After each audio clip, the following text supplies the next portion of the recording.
জাঁকজমকপূর্ণ আয়োজনের মধ্য দিয়ে বিশ্বব্যাপী বরণ করা হলো ২০২৫ সাল।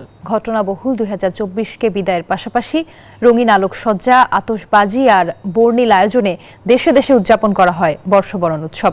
নিউ ইয়র্কের টাইমস স্কয়ার, নিউজিল্যান্ডের অকল্যান্ড স্কাই টাওয়ার সহ বিশ্বের বিভিন্ন প্রান্তে বর্ষবরণের প্রথম প্রহর উদযাপন করা হয়। তবে যুদ্ধের ডামাডোলে এবারও মধ্যপ্রাচ্যের কয়েকটি দেশে ফিকে উৎসবের রং।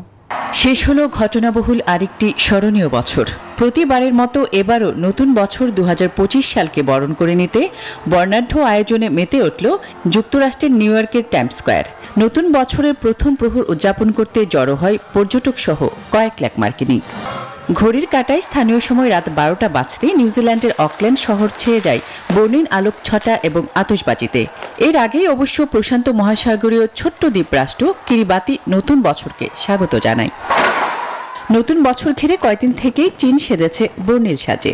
আতশবাজি আর মুগ্ধকর আয়োজনে চলছে নতুন বছর বরণ।